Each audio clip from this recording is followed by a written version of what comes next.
We have been down a long road with Snow White. This is probably the last time we'll ever cover this. So we want to have a little fun with it. We've done no less than 3 segments about Snow White, usually with me and Keaton at odds on the subject of one Miss Rachel Zegler. So let's look at a little excerpt of our very first tete-a-tete on this. Girl, I like this Rachel Zegler. I know she's getting a lot of hate. I like it. She's a bubbly young woman who's clearly having the time of her life doing inverse promotion of a film that she probably got paid very well to be in. She's a kid. I don't know. Does she not realize, like, hey, you're actually talking. You're actually running the film into the ground. The original cartoon came out in 1937, and very evidently so. There's a big focus on her love story. With a guy who literally stalks her.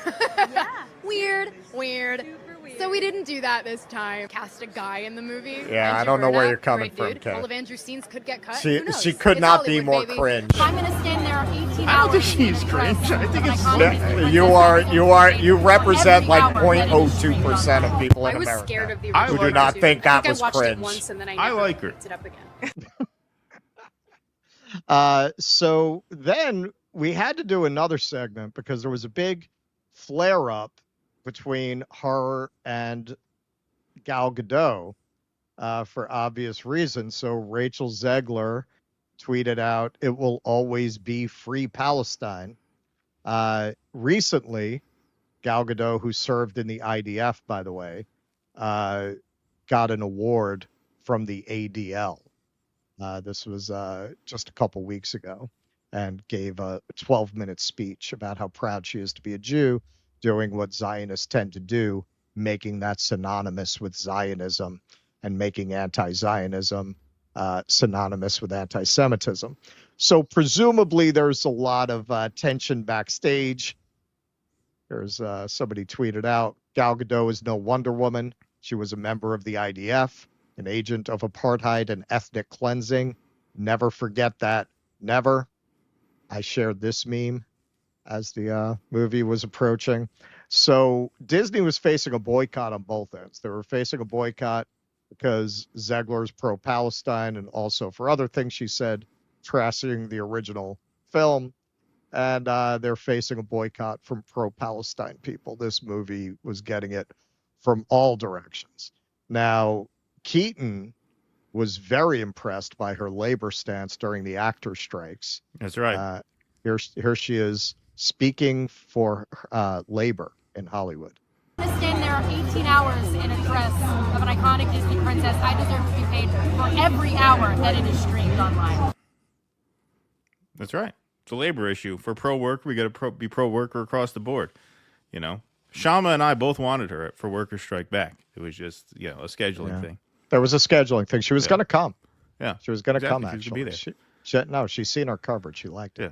Disney had to scale back the Snow White Hollywood premiere, and they canceled the London premiere entirely, fearing what kinds of questions they might get asked.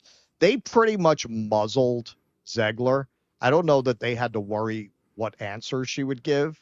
I think they were worried how reporters were going to bait them if they did a normal premiere where they can just ask questions. So, do you still feel that the original is horrible? Like they just didn't want to risk having a moment like that. So they did a very scaled down premiere where it was only critics and reviewers that are very friendly to Disney. And of course they did their job. They all came out talking about how wonderful the movie was. They appeared together at the Academy Awards, and a lot of people observed no love lost there. They never made eye contact the entire time they walked out and exited.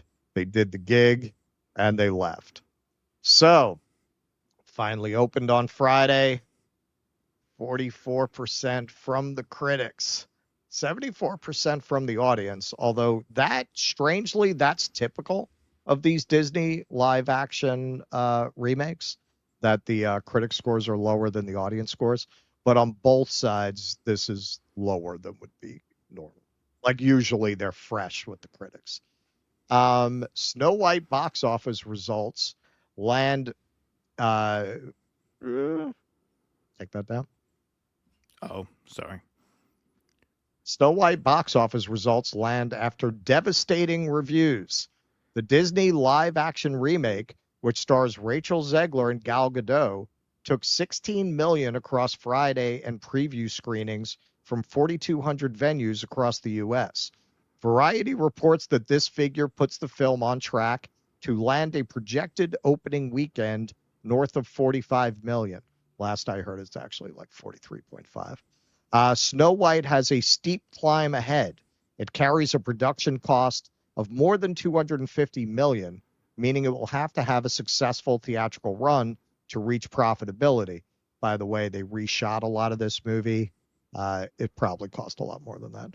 By comparison, 2023's The Little Mermaid, which had a similar budget of 240 million, made 95 million on its opening weekend, more than double what Snow White is projected to make.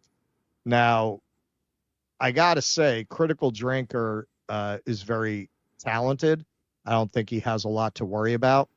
But I think for a lot of people, the anti-woke Disney teat is about to run dry. Like Snow White is kind of the party at the end of the universe for these guys, I think. There's not a lot more content like that coming out. And boy, are they milking it. Everybody's doing a review of this. Candace is doing a review of this.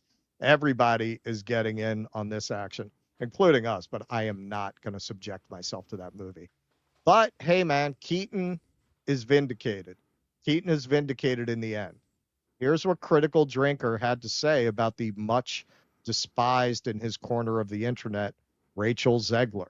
A lot I want to say about this movie, but first, let us begin with the positives. And as hard as it might be to believe, most of them actually concern Rachel Zegler.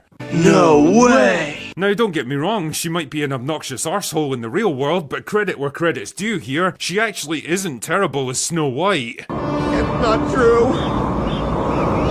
That's impossible! I mean, her outfit looks like it cost like $100 off Amazon, her haircut makes Anton Chigurh like a cutting-edge trailblazer, her performance is a bit over the top and theatre kid at times, and her American accent comes and goes depending on whether or not she's in a reshoot, but I do get the impression she's at least trying to do her best with the material, and she can absolutely belt out the musical numbers, which is pretty much what you'd expect from a trained vocalist. The same cannot be said for Gal Gadot, however. It genuinely pains me to say this, but I think we all need to come to the acceptance that that girl cannot fucking act. It takes a special kind of charisma, presence, and dramatic range to play a good Disney villain, and well, Gal Gadot doesn't have it. Her delivery somehow manages to be wooden and scenery chewing at the same time, and when she has to deliver a big musical number, you can pinpoint the exact moment where they swap out her voice with someone who can actually sing. Imagine there's no heaven.